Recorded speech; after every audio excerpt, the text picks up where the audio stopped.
Thanks, Mike. Thanks for coming tonight. I'm Paul Kaweda. I'm the Vice Commodore this year. I'm very excited about tonight's speakers. Known Colin and Ian for many years, and very excited to hear what they have to say about their race tonight. This is going to be a good year for CYC. We're looking right now to pick up a couple Vanguard 15s that we can use to help expand our program, both adult learn to sail and junior learn to sail.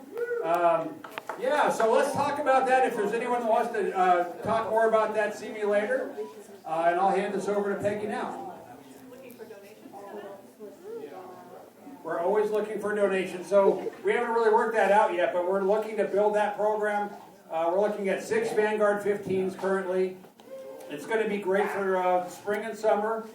And I'd love to talk to anyone about it that is interested. I'd love to talk to you after this. Thank you very much. So welcome tonight. So we have two speakers I don't think need too much introduction. Colin Dunphy and Randy Miller on Mad Dog Racing. Randy being the skipper. Yeah. And welcome to CYC. If you're not already a member, we look forward to maybe you becoming a member. There's always membership forms out there if you want to fill one out. Lots of people need to talk to you.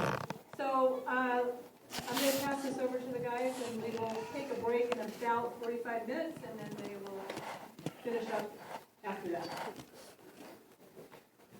Thank you for the introduction, and thank you guys for coming out tonight. I see some people that did the race last year and the year before, as well as some people that probably hopefuls. I highly recommend the race to anybody that is interested. Any boat, anything you want to take, it's totally worth it. It's an amazing stretch of water. Let's go ahead and start. So, this is for Randy. Well, Randy actually came up from San Francisco. Let's make that note for this. So,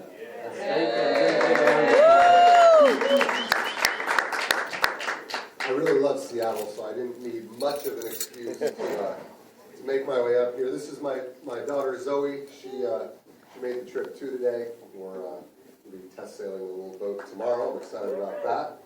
Have a little father-daughter weekend. But yeah, I mean, I've been sailing my whole school in Cal.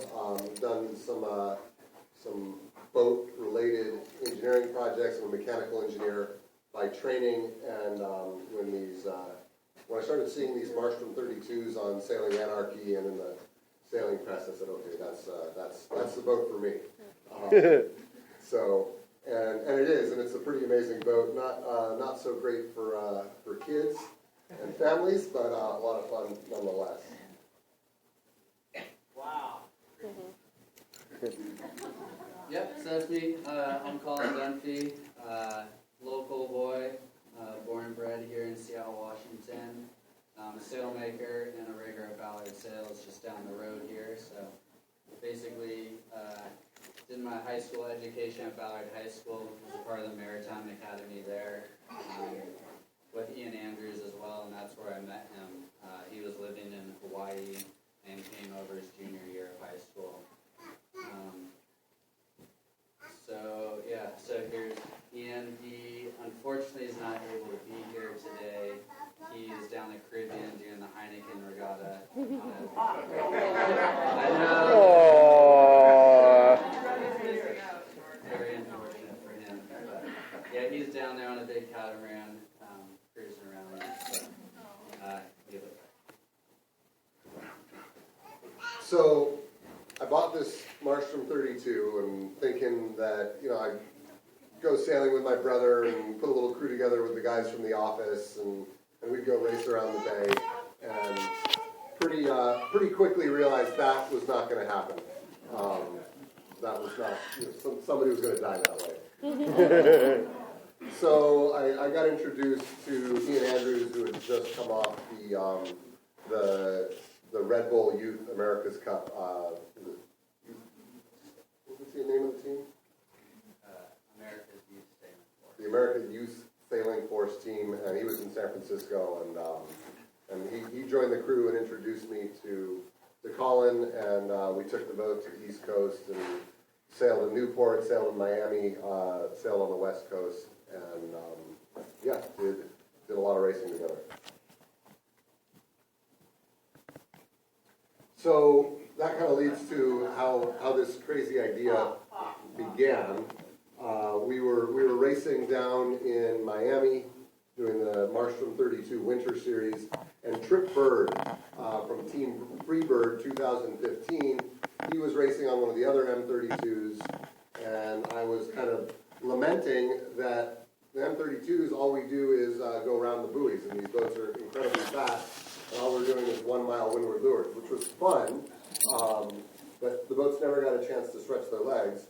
And Tripp said, well, I heard of this race that my brother and I are going to do, this race to Alaska, and why don't you join us, and we'll race your boat, Randy. I said, Tripp, you are out of your mind. And no way, I don't want to die, I don't want to wreck the boat. Have fun, I'll watch. And so he did the race on a 23-foot boat, Team Freebird. They did really well in 2015. They didn't die, and it gave me the idea that, yeah, this thing was possible.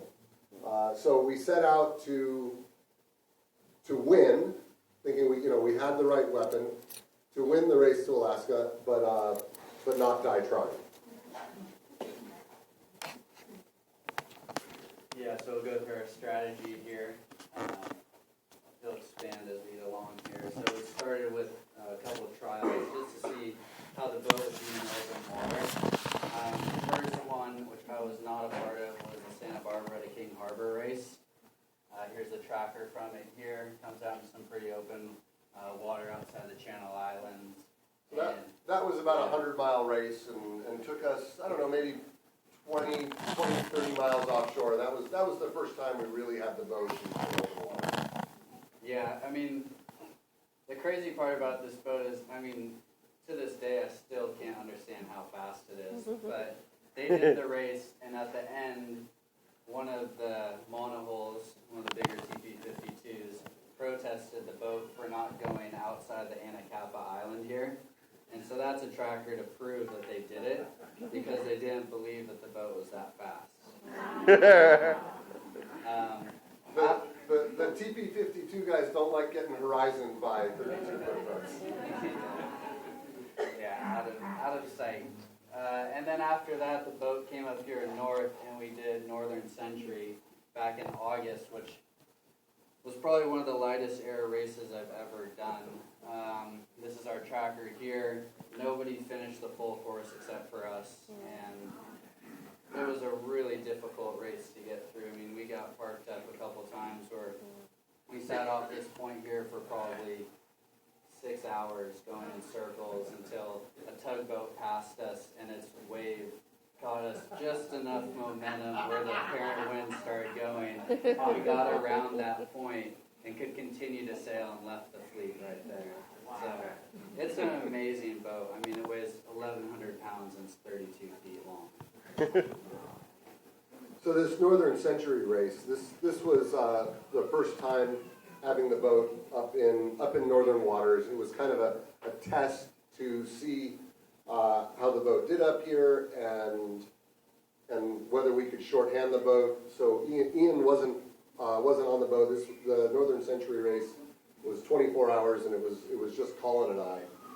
So that was a real test to see if we could handle the boat overnight. And it was a great success despite not having any wind at all. Yeah, so after that, I mean, me, Randy, and Ian got together and kind of asked ourselves, can we do it? We said, yeah, we can do this. So then the real preparation began. We decided on a racing schedule up here in the Northwest. The boat was at the time in San Francisco, so we were going back and forth to do some of the testing. But once it came up here, early in 2016, we were able to actually do all the modifications here at Shoal Shoal. We did 3 different races. We did Southern Straits up in Vancouver, Smith Island for the Tri-Island Series, and then we did a practice sail with the sail designer, kind of to get some of of the issues out that we had in practice reefing this next week in mainsail. So we didn't really provide a whole lot of background on the race to Alaska. I'm assuming everybody here is familiar with the race, knows the course. But if anybody doesn't, it's from Port Townsend to Victoria, stage 1, and then 700 statute miles from Victoria to Ketchikan. And mostly in inland water, but there are some exposed stretches. And so we really had a very careful and methodical approach to this. We thought there'd be some big competition. We knew John Sangmeister was bringing something big to the race. We weren't sure what. And we also wanted to be safe. I've got a family. Colin has people that love him. But basically, a lot of these boats, when they're doing buoy racing in light air, they will fly their Genekers upwind. But the issue that you can run into is that the forward, the fore stays here. It's such a wide base, and the code zeros go outside of them, so the angle of attack is very wide. So going upwind, you're going very broad angles. Versus with this lighter head sail, we're shooting inside off the forward beam and able to sail much closer to the wind and allow us to maneuver the boat much more efficiently at tighter angles. Yeah, here she is just doing what she was meant to do.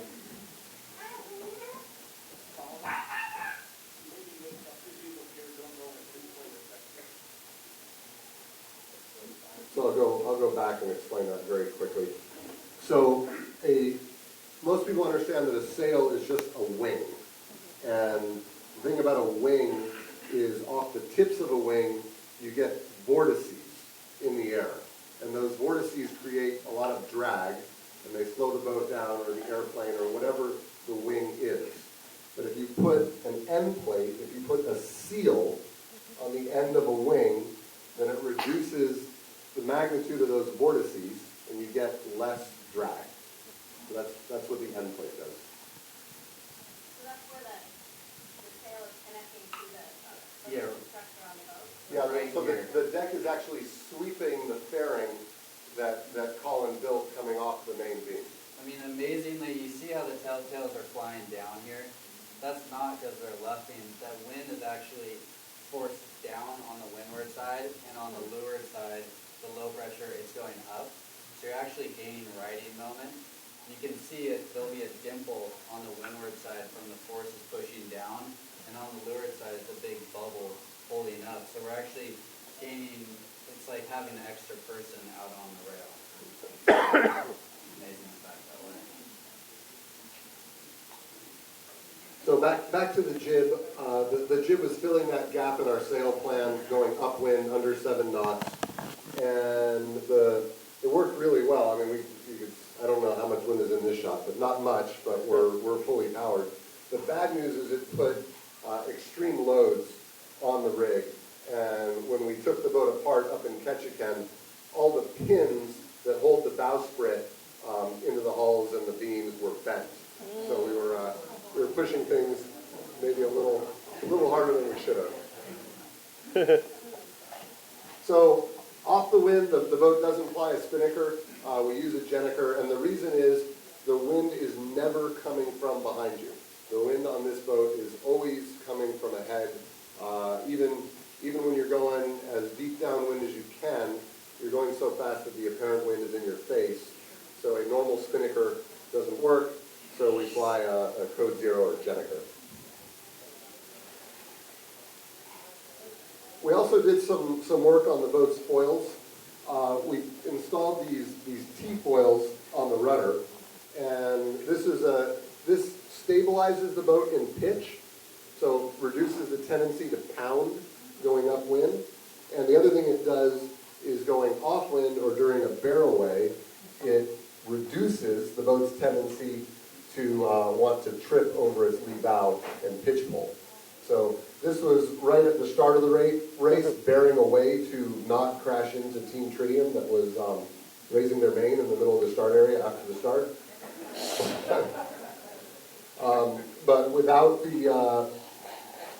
the T-foils, this barrelway would have been more ticklish than it was. So the boat also has these C-foil dagger boards. So it doesn't have a keel, obviously, and it doesn't have straight dagger boards. The dagger boards actually curve underneath the boat, not quite to the extent they do in the America's Cup boats, but these foils will support about 70% of the boat's weight. So when we're going fast downwind, the boat is mostly out of the water, but not completely. We thought about going full foiling, and we figured that for this race to Alaska, that really didn't make sense. We expected it to be mostly a light air race, and there's a lot of stuff in the water to hit, and it was going to cost a fortune to try and do it. The other thing that we really seriously considered was building double-ended dagger boards, because we were so worried about breaking a dagger board. We thought if we had double-ended dagger boards, if one broke, then you could flip it over and put it in the other hull, and then bring that one and put it in the hull of the dagger board that broke. We got it quoted, and it was cost prohibitive and not enough time to do it. And fortunately, we didn't break any boards, although we did hit something that took about a $50 sized chunk of the bow of one of the bows out one night. The first night. All right,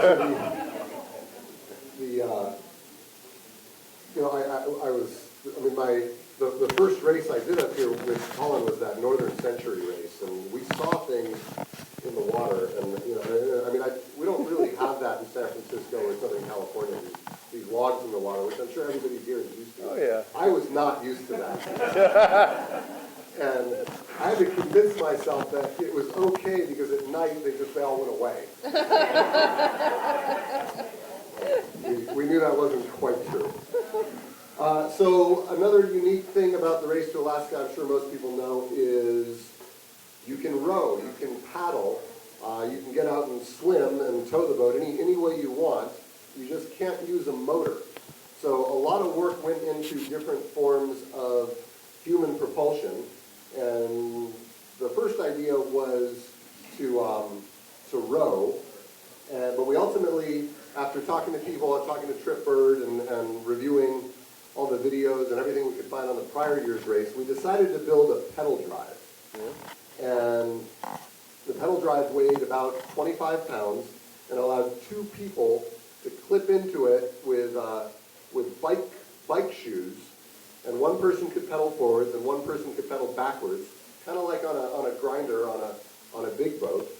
And we had a selection of props with different pitches. And well, I guess I'll just show you how that works.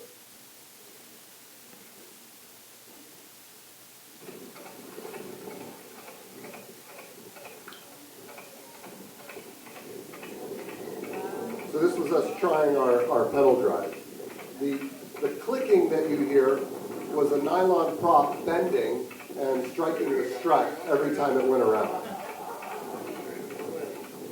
It broke about 5 minutes later. We then had to make the entire delivery from here to Port Townsend with hardly any wind and with a one-bladed prop that we couldn't pedal very hard because we didn't want to lose the other blade. Anyways, when we got to Port Townsend, we switched it out for a carbon fiber prop. But it worked pretty well. Colin, how fast could we go? Probably, it depends on the Oh wait, you condition. don't want to see that one. It was around 4 knots, I'd say. I mean, we could get up to 5 knots, but basically for this boat, if there's a lick of breeze, you're going to be sailing. I don't know if you saw in those earlier photos where the boat's just flying a hole and the water is just glassed over. I mean, you don't need any wind really to sail it. Once the boat gets going, it really generates its own. Create enough apparent wind to It does help for sure, but once you stop pedaling, the boat immediately starts slowing down. Yeah, basically the tool was, I mean, the thing about the races in Victoria Harbor, I'm sure a lot of you already know, but you can't sail in the harbor. You have to motor, and that's a big part of the races. You have to, when you're coming from Port Townsend, when you hit the outside mark, when you drop all sails, pedal in, and the same on the way back out. So. One of the things that we discovered with the pedal drive, and something I would do differently next time we do this, I don't know when that'll be, but was we had to pitch the prop for that worst case scenario of having to pedal out of Victoria or Port Townsend into a headwind. But then when we were in the race, there were times when it was really, really light wind, just a knot or two, and we wanted to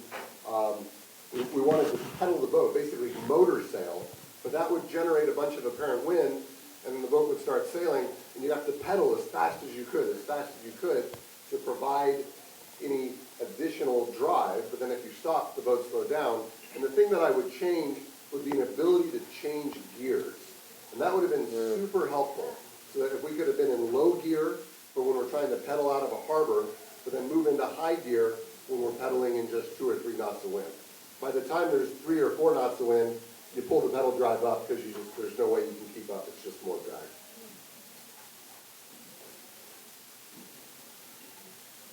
All right, here comes navigation. And obviously, this is a pretty serious part about this race, being an inland water race with so many narrow passages, so many rocks, so much current, so many tides.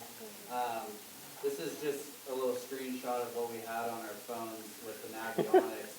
This is one of the routes. We had, I believe, 3 routes? Yeah, at least 3 routes we could take to get into Bella Bella. And so this is 95 waypoints, all labeled, and a route that you can follow. We had the fortunate, we were very fortunate to meet David Birch at this point, who's Star Path Navigation. And he's basically the one that came aboard our team and really became a member of our team and helped us figure out how to get there. I mean, I think when we came to him, he saw us and how much information we had, and I think he was scared for us, honestly.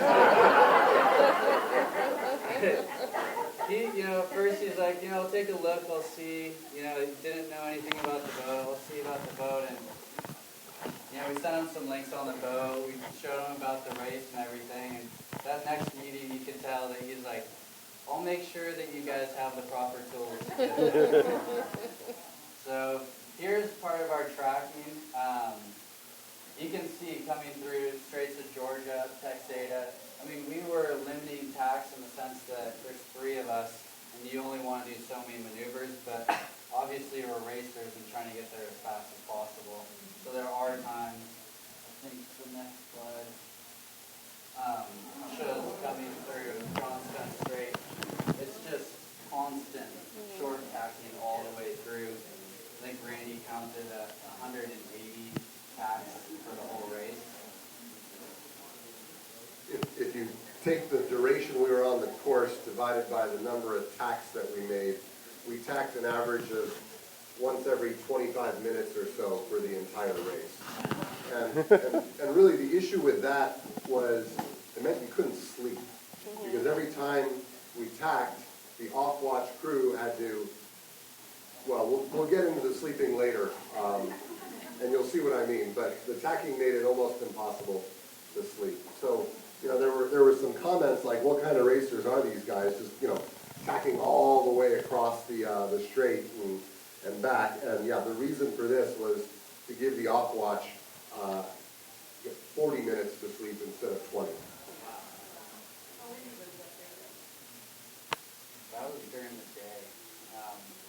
Well, no, it went into the night, too. We got right into the strait around sunset. It was probably, 10 to 14 knots going through that night? Or Georgia or Johnstone Strait? Johnstone's over 30. Oh, no, Johnston Strait was 30 gusting to 40. I remember as, StarPath had set us up with a lot of really great navigation tools, and we had the ability to get really good weather models on the boat, despite the fact that we were on a beach cat. And as we were approaching Johnston Strait, we were seeing all these gale warnings. And I'm thinking, oh, great, this is going to be gnarly. And yeah, it was. Well, I guess we'll talk about Johnston Strait when we get to day one. They're really so. But on the subject of navigation, there were some tricky stretches. I wish the resolution of this screen was better, but there were a number of different paths to get into Bella Bella, and one of them was through this archipelago that was incredibly beautiful, but astonishingly complex. And so I've got a little video that shows what it was like sailing through this area. You can see, I think, Colin, that was you on just watching the GPS continuously. You can see all the islands and the rocks everywhere, and for every island or rock that you can see, there was one or two that was just 4 or 5 feet down. So I'm standing, trying to see into the water. Colin's continuously monitoring the GPS, and we're backed off. We're still probably going to 8 or 10 knots, but we're not going as fast as we could because there wasn't time to navigate and go full speed. It was spectacularly beautiful, though.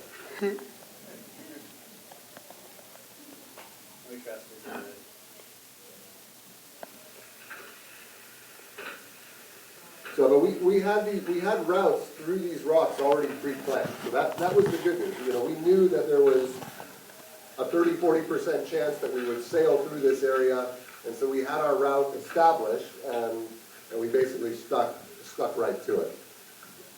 Essentially threading the needle through here. The other thing was it was confusing. It was easy to make a wrong turn, which is not something that it's pretty hard to make a wrong turn sailing in San Francisco or Southern California.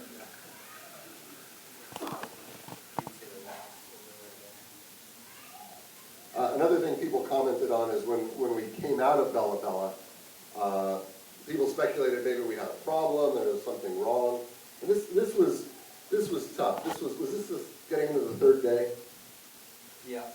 So getting into the third day, pretty sleep deprived at this point, and maybe 2 or 3 knots of wind.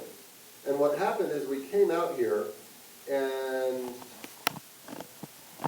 and we started sailing the boat, and we're bearing away, and the boat's going faster and faster, but we know we're heading the wrong direction. And then we would tack, and go, oh my God, what is this? Why is it every time we tack, we're tacking into a 60-degree header? What is going on here? And then we bear off, finally get speed. And it took us several hours to realize that the issue was there was just only 2 or 3 knots of wind. And if we would bear away, we'd get the boat going 5 or 6 knots, and it felt right, but we weren't actually making any forward progress. And we were just so exhausted, we lost situational awareness. Because one of the really bizarre things about this boat is you can't tell where the wind's coming from, because it's always coming from dead ahead. And what we really needed to do was stop the boat, figure out where the wind was coming from, and then sail a compass course. But we were just so exhausted that we kind of lost track of things for a couple hours.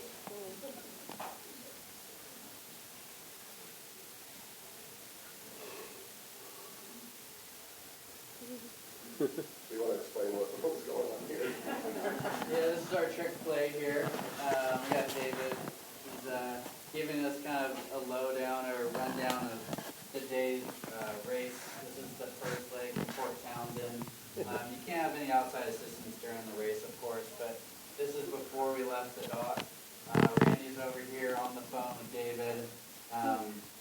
That morning, I think the night before, we had a pretty solid model that was kind of giving us an idea of what our game plan was, and that next morning, he was running a couple of different ones, and there was 2 options.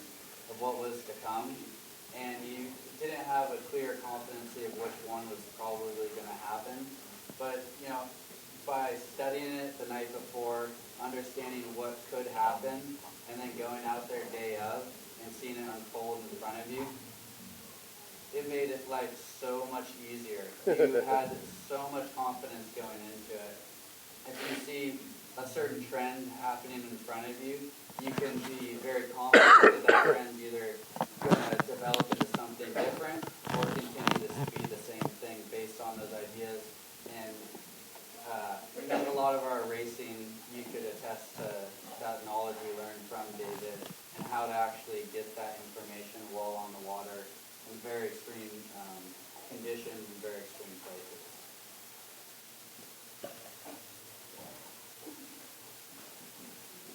So we put a lot of planning into everything, especially the gear and the food.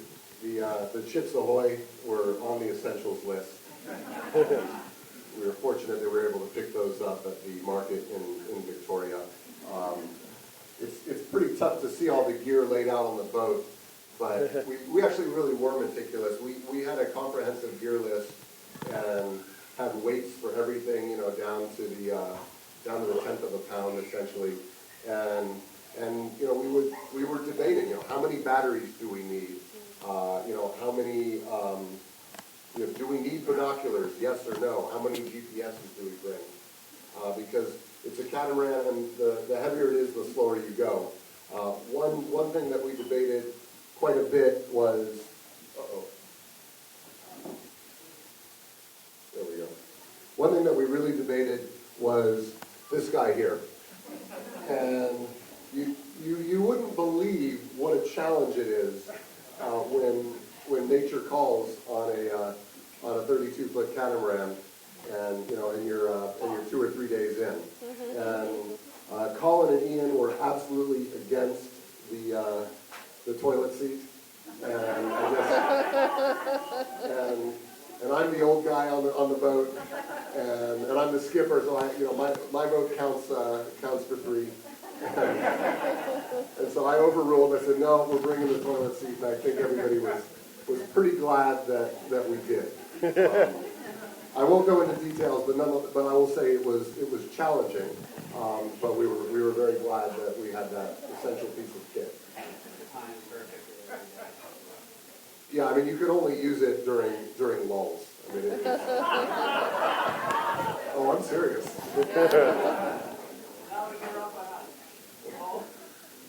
No, I mean, you'd go down to leeward, but you know, you have to do it at a time. The leeward side of the boat is like standing in a fire hose, generally. So you have to pick your moment. Bidet? No. Well, we wore dry suits all the time except when using that facility. So unfortunately, this isn't showing up clear enough to see, but we set a very strict weight limit for the race. And it would have been really helpful to have an extra crew. So you could have 2 people on watch and 2 people off watch, and that way you could have twice as much time to sleep. But we said we cannot do this race with any more weight than our normal race crew of 5 guys.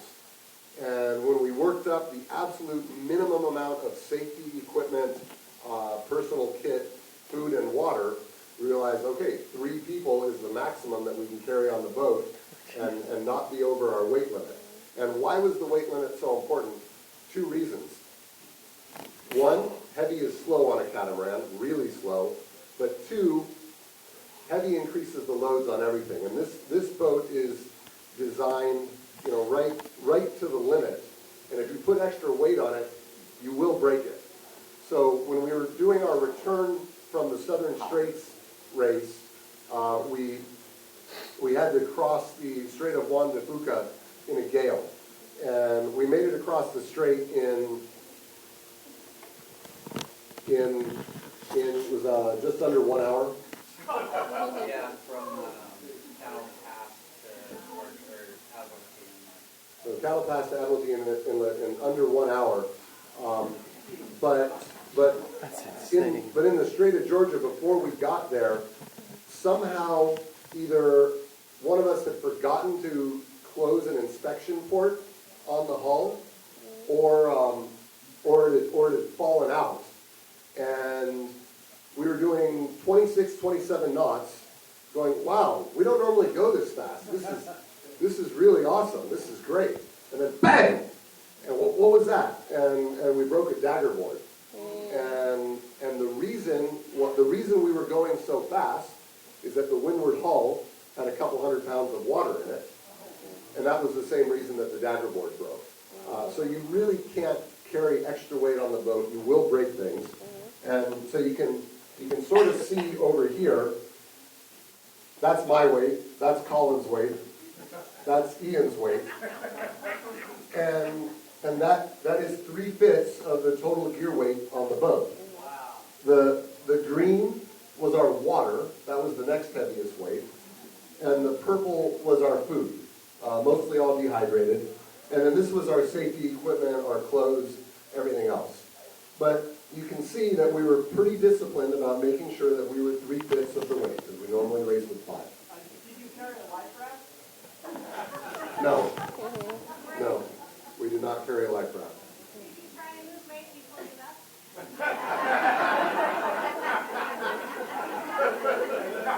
Were you successful? I bought a very fancy rowing machine, and I was determined to drop a bunch of weight and get in shape so that I could row, because originally we were going to row the boat, and I think I dropped a couple pounds, but not. That was one part of the plan not very well executed, despite the best of intentions. Was that your weight with your clothes on,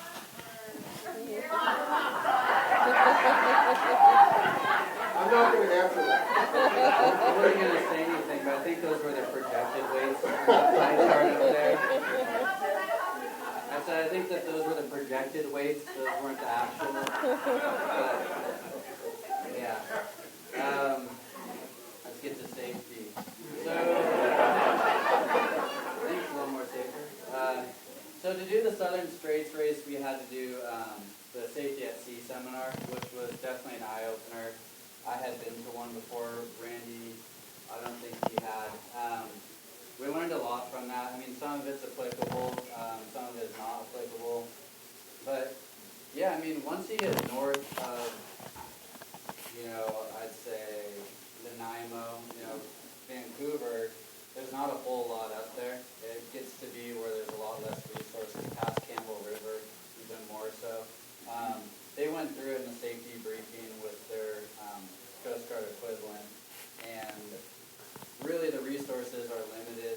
You have to be able to take care of yourself. So one of our major concerns is being on an open boat, exposure, so the water, the wind, all the elements. So we immediately got dry suits.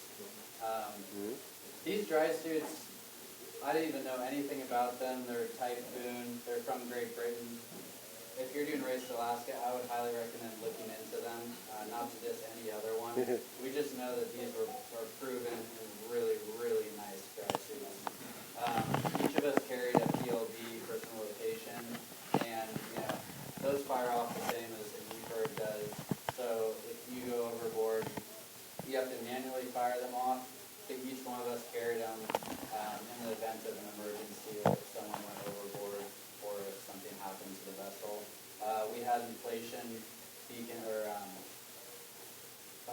kind of like dam buoys, surface indicators to help find ourselves. Which you have to self-inflate that, so it's not as easy, but it's something that you want to keep on yourself, as well as everybody's wearing life jackets. And yeah, okay. Yeah, I mean, so like Colin was saying, we made a big deal about safety. There was a question as to whether we carried a life raft or not, and we didn't. And I think I heard someone say, "Oh, you guys are crazy," and maybe we were crazy, but I don't think we were crazy for not bringing a life raft, and I'll explain why. One, this boat doesn't have any lead, and it really is unsinkable. So even if you bash, you can bash as many holes as you want into the hull, but it's a cord boat, it's not gonna sink. My biggest fear, and probably all of our fear, was either one of us falling off the boat or the boat capsizing, basically ending up in the water. That was the biggest fear. And so I looked at these dry suits as our first line of defense, as the number one piece of safety equipment that we had. And I wore my dry suit basically the whole race, and I wore my life jacket basically the whole race as well. An old-fashioned life jacket, not an inflatable one. And I wanted to make sure that I would have like a 12 to 24 hour survival time in the water, which we believed was enough time for rescue with the personal locator beacon if we needed it. The other issue that I was really worried about was one of us falling off the boat. And if somebody fell off during the night, each of us carried a strobe with us and a radio. I always carried a radio with me. But during the day, it could be really hard to see someone in the water. And I've never seen another sailor carry these, but we each carry these diver inflatable surface indicators, which you can blow up, and it's basically like a 6-foot tall orange tube with streamers on the end, and they make you visible in the water from probably 10 or 20 times as far away as you'd otherwise be.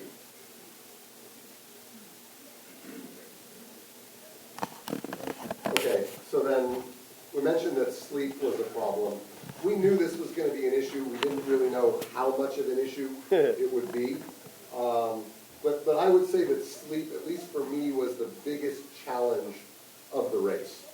And, we looked at, there's no place to sleep on the boat. But we looked at trying to create places to sleep. And, we looked at building racks so that we could sleep cantilevered even further off the hiking rack. What we ultimately did was on each hiking rack we put an extra tube and we created a pipe berth on the hiking rack. And then we had a bivy sack, which is it's kind of a cross between a one-man tent and a body bag. And then this would be strapped down into the pipe berth that's on the hiking rack, and you would crawl into this and you would zip it up. But when I was in there, I was always terrified that Colin or Ian was going to flip the boat, and I'd be in this body bag, upside down in the water, trying to get out. And so that made it hard to sleep. But I slept with my dry suit on, with my life jacket on, with a knife in my hand. I didn't sleep very well. I probably got 5 or 6 hours the entire race. I think, is that Ian driving? Or is that you? So that's Colin driving, and one of us was in the bivy sack. Okay, so I guess that was me in the bivy sack trying to get a little sleep.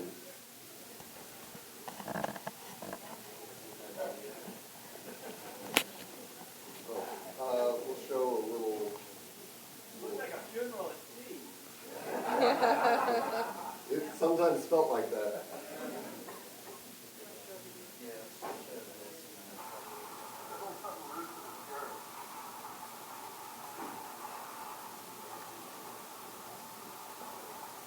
So, do you remember who was driving here?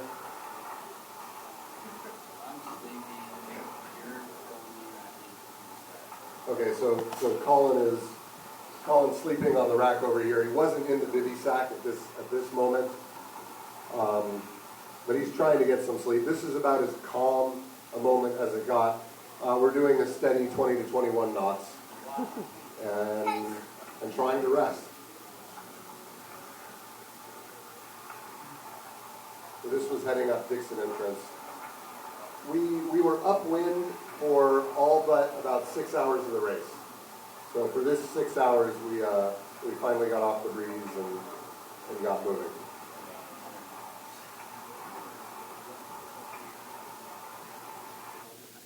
Okay, so we'll take a few minutes right here.